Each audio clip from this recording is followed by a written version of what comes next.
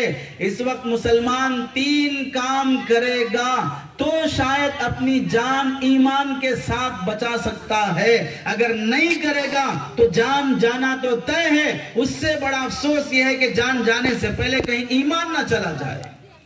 2 گز زمین کی خاطر ضمیر نہ بیچ دے، 2 گز زمین کی خاطر ایمان کا سودا نہ کر دے۔ سیاتی علی الناس زمان، ایک زمانہ آئے گا لا یبقى من الاسلام الا اسمو، نام کے مسلمان رہ جائیں گے، صبح کا مسلمان شام کافر ہو جائے گا۔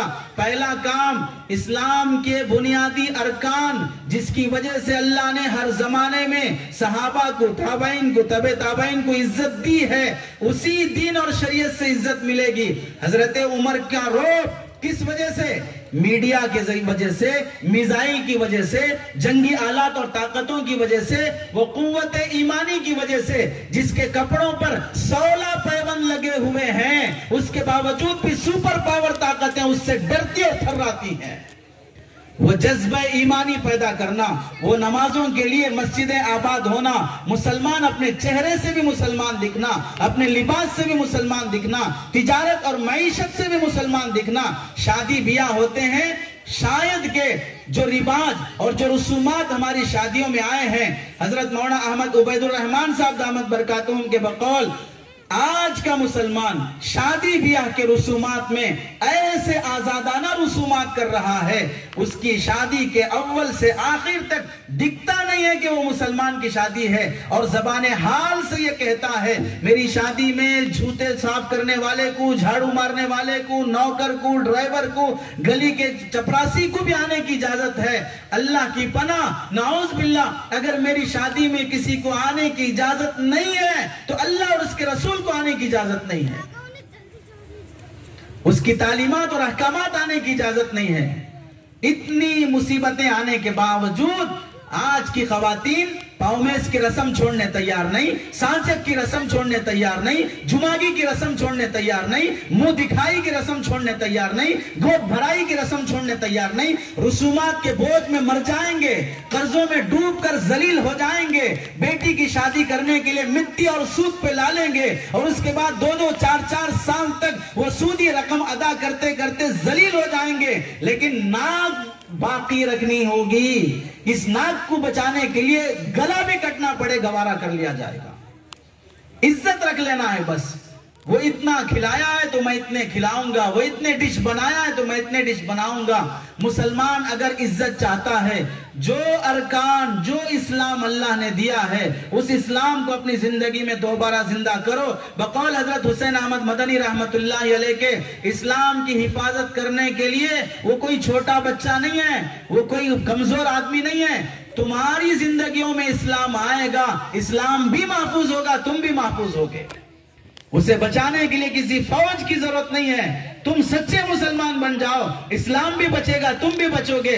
ورنہ حجاب کا مسئلہ بعد میں اٹھا، حجاب کی توہین پہلے ہم نے کی ہے، سود کا مسئلہ بعد میں اٹھا، سودی کاروبار ہم نے رواج دیا اور اسے معمولی سمجھا ہے، 3 طلاق کا مسئلہ بعد میں اٹھا اور ہم نے گالی مذاق لائٹ لے کر طلاق کو عام کر دینا، فون پہ، فیس بک پہ، واٹس ایپ پہ طلاق دے دینا، چھوٹی چھوٹی باتوں پہ طلاق دے دینا۔ ہم نے جب شریعت کا کھلواڑ کیا تب دشمن کو موقع ملا ہے شریعت پر انگلی اٹھانے کا، شریعت کو کھلواڑ بنانے کا۔ ہم نے اپنی شریعت کو پامال کیا ہے، اسے کیا لینا دینا کس کے چہرے پہ نقاب ہے نہیں ہے، کون طلاق دے رہا کون نہیں دے رہا ہے، کون پراپرٹی پوتے کو دے رہا بیٹے کو دے رہا ہے، اسے کیا لینا دینا ہے۔ ہم نے اسے مذاق بنایا، شریعت کا کھلواڑ کیا، تب دشمن کو ہاتھ میں موقع آیا۔ ورنہ جنگل کی لکڑی جب کٹتی ہے تو کلہاڑی کے ساتھ لکڑی بھی ساتھ دیتی ہے۔ تو پہلا کام مسلمان سچا مسلمان بن جائے تو اسے گری ہوئی اور لٹی ہوئی عزت واپس مل سکتی ہے۔ اور دوسرا کام اپنے بچوں کا ایجوکیشن مضبوط کرنا، دینی تعلیم ہو، دنیاوی تعلیم ہو، اسکولز قائم کرنا، اپنے اسکولز میں مسلمانوں کے اسکول ہوں، مسلمانوں کے کالج ہوں، اپنی بچیوں کو بچپن سے ہی ان کے الگ گرلز کالج قائم کرنا، گرلز اسکول قائم کرنا، جس میں 5 کلاس 4 کلاس سے ہی بچیاں پردے کے ساتھ الگ پڑھتی ہوں، تب جا کر اپنے بچوں میں وہ شعور، وہ اسلامی بیداری، وہ تاریخ کے حقائق اور وہ سیاسی شعور بیدار کرو گے، تب اب سے چل کر ایک 25 سال 30 سال کے بعد کچھ نتیجے آ سکتے ہیں۔ جب مضبوط ایجوکیشن نہیں ہوگا، غیروں کے اسکول میں پڑھائیں گے، اوروں کے اسکول میں پڑھائیں گے، پڑھانے والا بھی بے حیا بے شرم، آس پاس میں بیٹھنے والے بھی بے حیا بے شرم، اور اشارے بھی بے حیائی بے شرمی کے، اور اس پر ہم یہ سمجھیں گے کہ میری بچی ایسے بے حیائی کے ماحول میں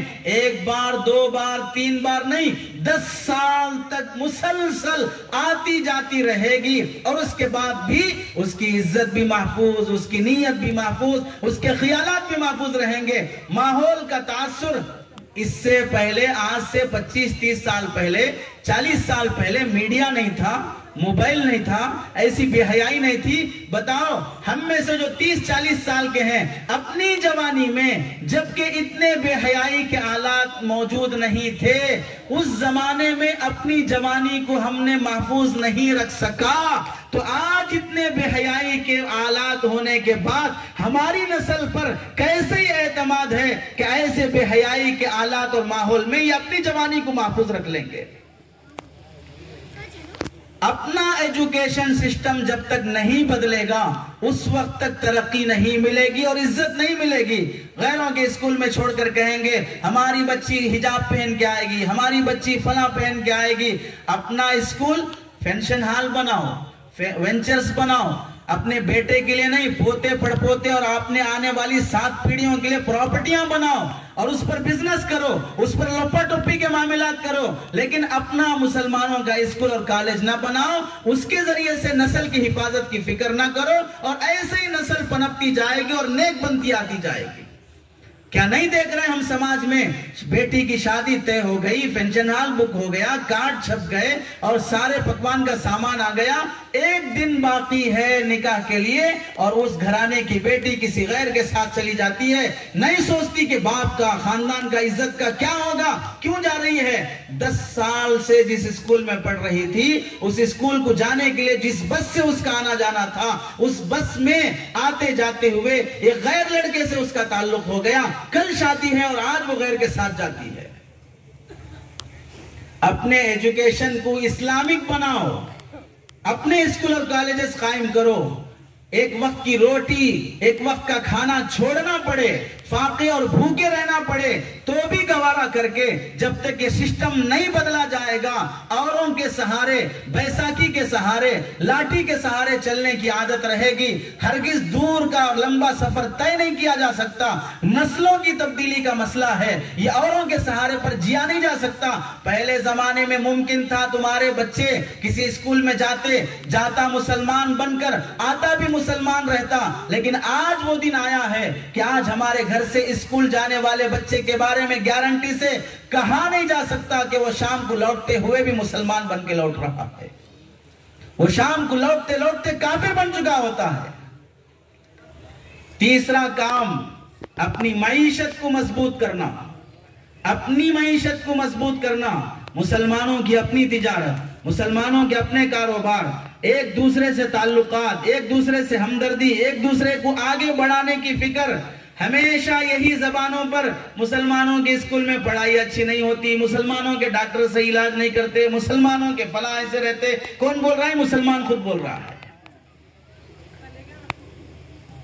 ہماری زبانوں پر باطل اور دشمن کی طرف سے یہ چلایا گیا کہ مسلمان ایسے، واقعتاً ممکن ہے بعض ایسے بھی ہوتے ہوں کہ وہ کاروبار ڈھنگ کے نہ کرتے ہوں، اخلاق صحیح نہ ہوں، لیکن بالعموم کھلے عام ایسا بول دینا اور مسلمانوں کی اکنامک کو گرانے کے لیے ان سے تعلقات اور دوستیاں نہیں رکھنا، کوئی ہماری دکان کے سامنے دکان کھول دے اس کی ٹانگ کھینچ دینا، اپنا گھاٹا گوارا کر کے ریٹ گرا دینا، اس طرح کی حرکتیں کر کے دشمن کو موقع دیا جاتا ہے۔ اور ایسے ایسے کاروبار جو خاص مسلمانوں کے ہیں، اس میں بھی مسلمان آگے نہیں رہے گا۔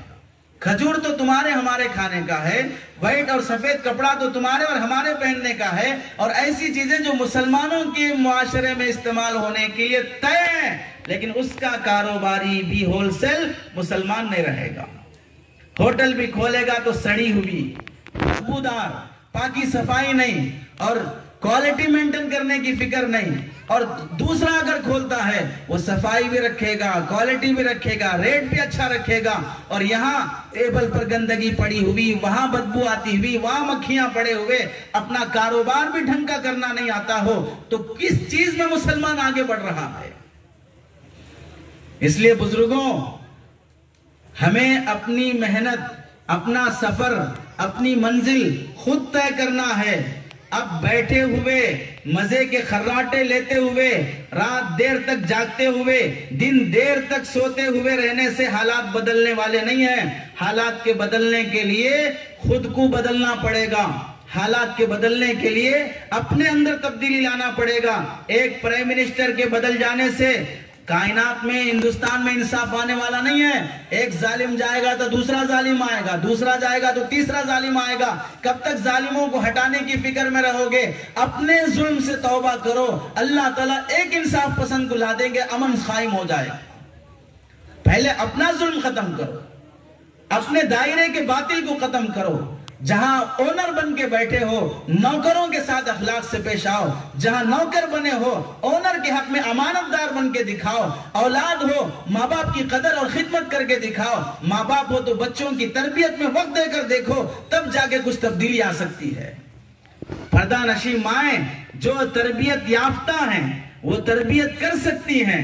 پہلے خود تو تربیت یافتہ بننے کی کوشش کریں، وہ ماں بن کے دکھائیں جس ماں کو اولاد ماں کہتے ہوئے فخر محسوس کرے، جو ماں اپنے 4 بیٹوں کو اللہ کے راہ میں شہید کروا کر فخر محسوس کرے، جو ماں اپنے بیٹے کو سولی پہ لٹکتا ہوا دیکھ کر یہ فخر محسوس کرے، آج کے دن کے لیے میں نے تجھے پالا تھا اور دودھ پلایا تھا۔ ایسے جذبے قربانی کے اپنی اولاد کے خاطر ہوں گے۔ دودھ پلاتے ہوئے بھی باوضو رہنا، بچے کی خاطر راتوں کی تہجد میں اٹھ کر رونا، فصل اگر وقت پر بارش نہ برسے، آسمان کا پانی فصل کے لیے ایک آباد کرنے کا ذریعہ بنتا ہے۔ راتوں میں اٹھ کر ماں باپ کا رونا، یہ آنکھوں کا پانی نسل کو آباد کرنے کا ذریعہ بنتا ہے۔ ایک کسان آسمان کے پانی کے لیے ترستا ہے، ویسے ماں باپ اپنے آنکھوں کے پانی کے ذریعے سے اولاد کے لیے ترسیں گے، وہاں فصل بھی آباد ہوگی، یہاں نسل بھی آباد ہوگی۔ خود اولاد کے ساتھ بیٹھ کر گھنٹوں فلمیں دیکھ رہے ہوں، اس میں ایک ہیرو ہیروئن کو لے کے بھاگ رہا ہے، بیٹی بھی بیٹھ کے دیکھ رہی ہے۔ اب اسے سمجھ میں نہیں آ رہا کہ کون بھاگ رہا، کس کے ساتھ بھاگ رہا، کیوں بھاگ رہا ہے۔ اب اسے باپ ایکسپلین کر رہا ہے، یہ ہیرو ہے، یہ ہیروئن ہے، اس کو لے کے بھاگ رہا ہے۔ تو وہ لاک ڈاؤن میں جب جنازے نکل رہے تھے، 400 گننے والوں کا کندھا دینے کے لیے 4 بھی آنے تیار نہیں تھے۔ کندھا دینے کے لیے 4 بھی آنے تیار نہیں تھے۔ ڈولی اٹھانے والا نہیں مل رہا ہے، ڈولا اٹھانے والا نہیں مل رہا ہے، دفنانے والا نہیں مل رہا ہے، غسل دینے والا نہیں مل رہا ہے، پائپ کے ذریعے سے پانی مار کر دفنایا جا رہا ہے، دوسری ٹیم اور تنظیموں کو بلا کر دفنایا جا رہا ہے۔ بیٹے کا انتقال تو باپ آنے تیار نہیں، باپ کا انتقال تو بیٹا آنے تیار نہیں۔ نفسا نفسی کا عالم ہر ایک کو اپنی پڑی ہے۔ قیامت کا منظر یوم یفر المرء من اخیہ کی وہ پورا مصداق قوم نے اپنے جیتے جی ان 2 سالوں میں دیکھ لیا کہ بھائی کی موت پر بھائی بازو گلی سے ویڈیو کال کر کے رونے تیار ہے، لیکن جنازے کے پاس آنے تیار نہیں ہے۔ باپ کے انتقال پر ماں کو اپنے پاس رکھنے تیار نہیں ہے کہ باپ کرونا وائرس میں مرا ہے تو ماں میں بھی وہ سمٹمز ہوں گے، اس لیے اگر ماں کو اپنے پاس رکھیں گے تو بچوں کو وہ سمٹمز لگ جائیں گے۔ اس لیے 3 بیٹے بھی اپنی ماں کو اپنے پاس رکھنے تیار نہیں ہیں۔ اتنے اللہ کی طرف سے حالات اور مشکلات آنے کے باوجود بھی جاگنے تیار نہیں ہیں، اور جاگیں گے کب؟ جب سوئے ہوں تو جاگیں گے۔ اور حقیقت یہ ہے کہ قوم مسلم اس وقت سوئی ہوئی نہیں ہے بلکہ نشے میں ہے۔ سویا ہوا آدمی تو 2 لاکھ پڑھنے پر جاگ جائے گا، اور نشے میں جو ہے اسے جوتے بھی پڑیں گے تو جاگنے تیار نہیں ہوگا جب تک اس کا نشہ نہ اترے۔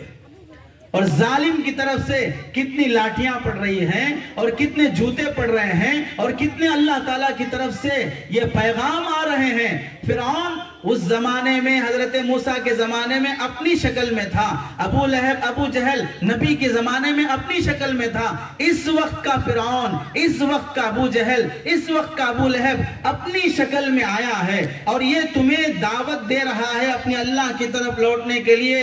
اس وقت مسلمان 3 کام کرے گا تو شاید اپنی جان ایمان کے ساتھ بچا سکتا ہے، اگر نہیں کرے گا تو جان جانا تو طے ہے۔ اس سے بڑا افسوس یہ ہے کہ جان جانے سے پہلے کہیں ایمان نہ چلا جائے۔ 2 گز زمین کی خاطر ضمیر نہ بیچ دے، 2 گز زمین کی خاطر ایمان کا سودا نہ کر دے۔ سیاتی علی الناس زمان، ایک زمانہ آئے گا لا یبقى من الاسلام الا اسمو، نام کے مسلمان رہ جائیں گے، صبح کا مسلمان شام کافر ہو جائے گا۔ پہلا کام اسلام کے بنیادی ارکان جس کی وجہ سے اللہ نے ہر زمانے میں صحابہ کو، تابعین کو، تبع تابعین کو عزت دی ہے، اسی دین اور شریعت سے عزت ملے گی۔ حضرت عمر کا رعب کس وجہ سے؟ میڈیا کے وجہ سے، میزائل کی وجہ سے، جنگی آلات اور طاقتوں کی وجہ سے، وہ قوت ایمانی کی وجہ سے جس کے کپڑوں پر 16 پیوند لگے ہوئے ہیں، اس کے باوجود بھی سپر پاور طاقتیں اس سے ڈرتی اور تھراتی ہیں۔ وہ جذبہ ایمانی پیدا کرنا، وہ نمازوں کے لیے مسجدیں آباد ہونا، مسلمان اپنے چہرے سے بھی مسلمان دکھنا، اپنے لباس سے بھی مسلمان دکھنا، تجارت اور معیشت سے بھی مسلمان دکھنا۔ شادی بیاہ ہوتے ہیں، شاید کہ جو رواج اور جو رسومات ہماری شادیوں میں آئے ہیں، حضرت مولانا احمد عبید الرحمن صاحب دامت برکاتہم کے بقول آج کا مسلمان شادی بیاہ کے رسومات میں ایسے آزادانہ رسومات کر رہا ہے، اس کی شادی کے اول سے آخر تک دکھتا نہیں ہے کہ وہ مسلمان کی شادی ہے، اور زبان حال سے یہ کہتا ہے میری شادی میں جھوتے صاف کرنے والے کو، جھاڑو مارنے والے کو، نوکر کو، ڈرائیور کو، گلی کے چپراسی کو بھی آنے کی اجازت ہے۔ اللہ کی پناہ، نعوذ باللہ، اگر میری شادی میں کسی کو آنے کی اجازت نہیں ہے تو اللہ اور اس کے رسول کو آنے کی اجازت نہیں ہے، اس کی تعلیمات اور احکامات آنے کی اجازت نہیں ہے۔ اتنی مصیبتیں آنے کے باوجود آج کی خواتین پاؤمیس کی رسم چھوڑنے تیار نہیں، سانچک کی رسم چھوڑنے تیار نہیں، جماگی کی رسم چھوڑنے تیار نہیں، منہ دکھائی کی رسم چھوڑنے تیار نہیں، گود بھرائی کی رسم چھوڑنے تیار نہیں۔ رسومات کے بوجھ میں مر جائیں گے، قرضوں میں ڈوب کر ذلیل ہو جائیں گے، بیٹی کی شادی کرنے کے لیے مٹی اور سود پہ لا لیں گے، اور اس کے بعد 2-2 4-4 سال تک وہ سودی رقم ادا کرتے کرتے ذلیل ہو جائیں گے، لیکن ناک باقی رکھنی ہوگی۔ اس ناک کو بچانے کے لیے گلا بھی کٹنا پڑے، گوارا کر لیا جائے گا۔ عزت رکھ لینا ہے بس، وہ اتنا کھلایا ہے تو میں اتنے کھلاؤں گا، وہ اتنے ڈش بنایا ہے تو میں اتنے ڈش بناؤں گا۔ مسلمان اگر عزت چاہتا ہے، جو ارکان، جو اسلام اللہ نے دیا ہے، اس اسلام کو اپنی زندگی میں دوبارہ زندہ کرو۔ بقول حضرت حسین احمد مدنی رحمت اللہ علیہ کے اسلام کی حفاظت کرنے کے لیے وہ کوئی چھوٹا بچہ نہیں ہے، وہ کوئی کمزور آدمی نہیں ہے۔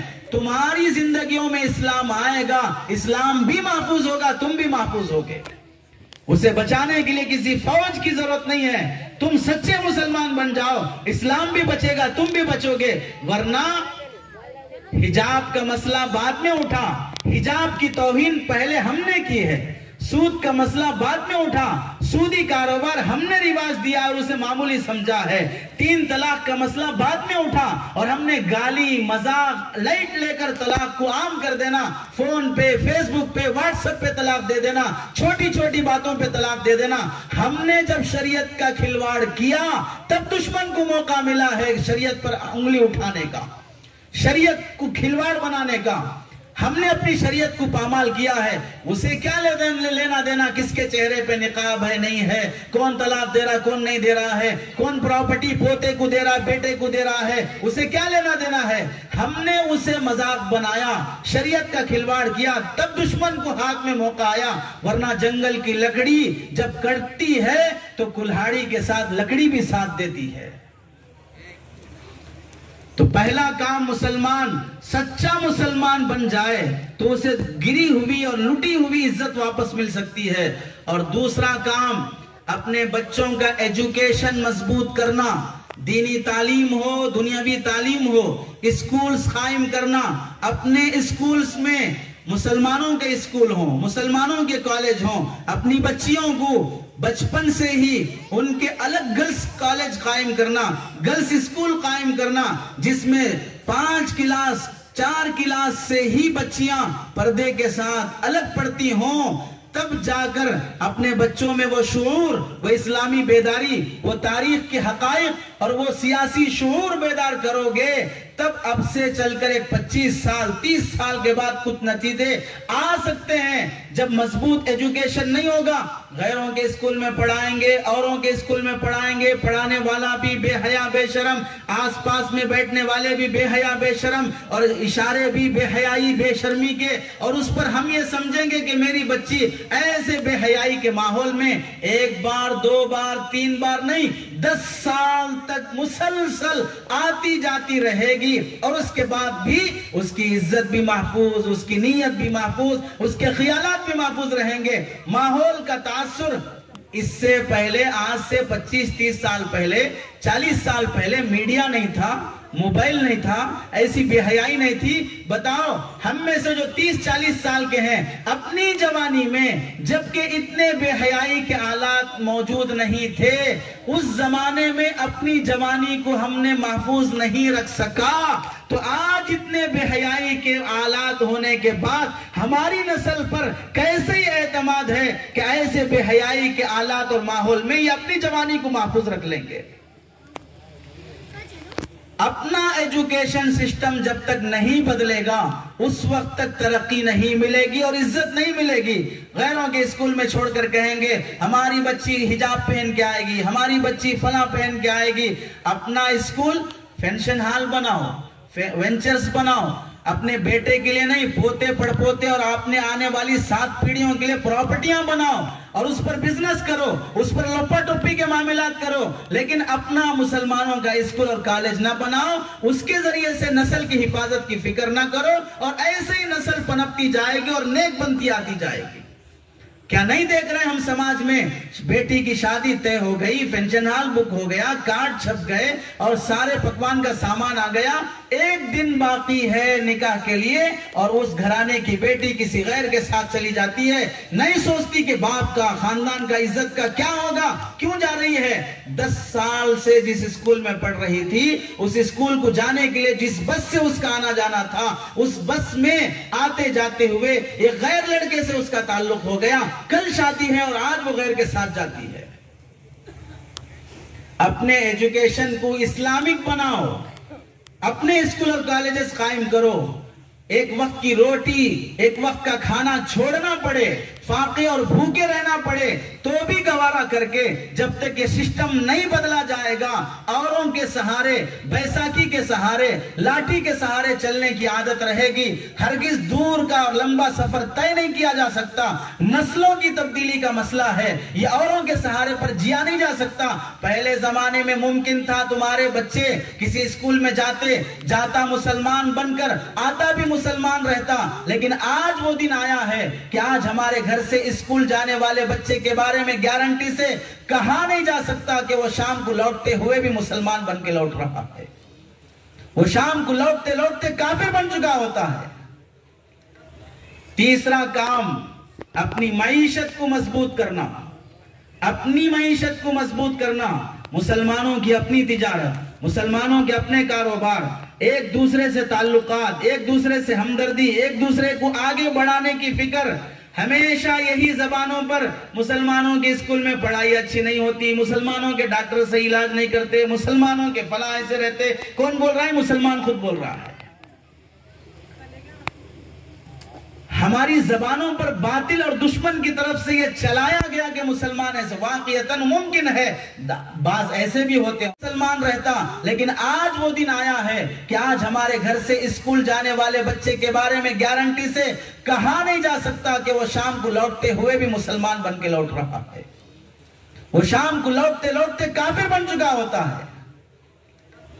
تیسرا کام، اپنی معیشت کو مضبوط کرنا، اپنی معیشت کو مضبوط کرنا، مسلمانوں کی اپنی تجارت، مسلمانوں کے اپنے کاروبار، ایک دوسرے سے تعلقات، ایک دوسرے سے ہمدردی، ایک دوسرے کو آگے بڑھانے کی فکر۔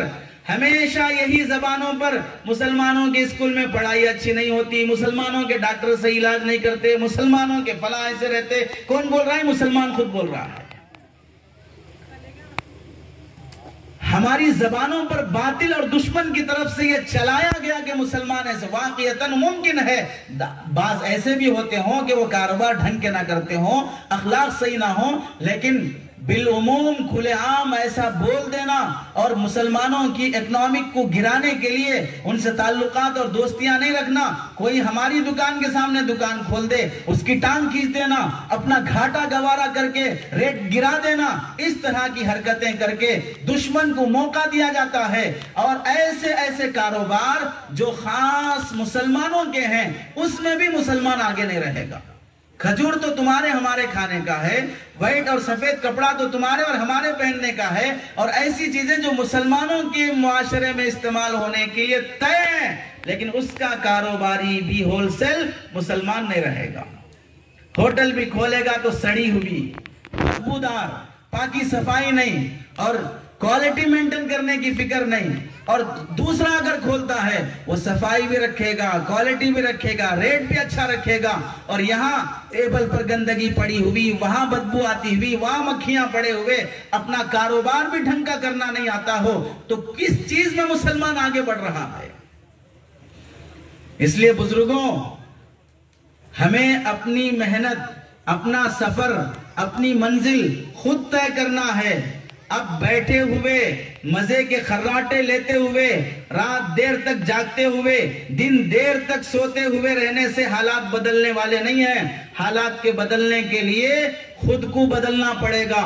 حالات کے بدلنے کے لیے اپنے اندر تبدیلی لانا پڑے گا. ایک پرائم منسٹر کے بدل جانے سے کائنات میں، ہندوستان میں انصاف آنے والا نہیں ہے.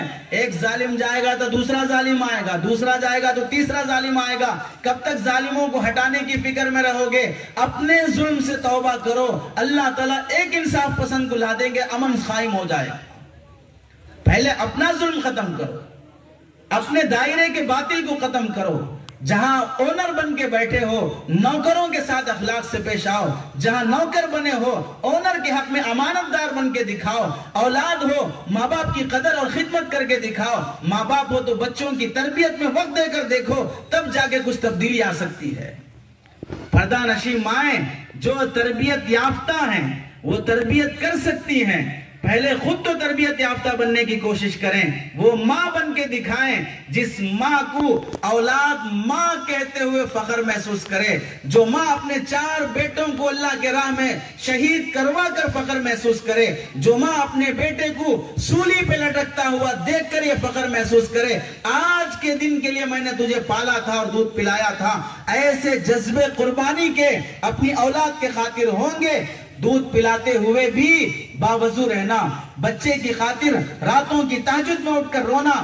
فصل اگر وقت پر بارش نہ برسے، آسمان کا پانی فصل کے لیے ایک آباد کرنے کا ذریعہ بنتا ہے. راتوں میں اٹھ کر ماں باپ کا رونا، یہ آنکھوں کا پانی نسل کو آباد کرنے کا ذریعہ بنتا ہے. ایک کسان آسمان کے پانی کے لیے ترستا ہے، ویسے ماں باپ اپنے آنکھوں کے پانی کے ذریعے سے اولاد کے لیے ترسیں گے. وہاں فصل بھی آباد ہوگی، یہاں نسل بھی آباد ہوگی. خود اولاد کے ساتھ بیٹھ کر گھنٹوں فلمیں دیکھ رہے ہوں، اس میں ایک ہیرو ہیروئن کو لے کے بھاگ رہا ہے، بیٹی بھی بیٹھ کے دیکھ رہی ہے. اب اسے سمجھ میں نہیں آ رہا کہ کون بھاگ رہا، کس کے ساتھ بھاگ رہا، کیوں بھاگ رہا ہے. اب اسے باپ ایکسپلین کر رہا ہے، یہ ہیرو ہے، یہ ہیروئن ہے، اس کو لے کے بھاگ رہا ہے تو وہ بچانے آ رہا ہے. تو پھر جوان ہونے کے بعد بیٹی بھی جب وہ بھاگے گی کسی کے ساتھ تو وہ اسی پکچر کو دہرا رہی ہے کہ بھاگنے والی ہیروئن ہوتی ہے، بھگانے والا ہیرو ہوتا ہے. اس پر، اس کے بھاگ جانے پر افسوس کرنے یا اسے جوتے مارنے سے پہلے اپنے گالوں پر بھی مار لینا چاہیے کہ میں نے بچپن میں غیر شعوری طور پر اسے فلم دکھا کر اسے سکھا دیا تھا کہ ہیروئن بننے کا یہ بھی ایک طریقہ ہوتا ہے. ہم نے کتنی کہانیاں سنائی اپنے بچوں کو. تربیت کے لیے کون سا ہم نے ٹائم دیا ہے؟ گھر میں جانے کے بعد موبائل اپنے پاس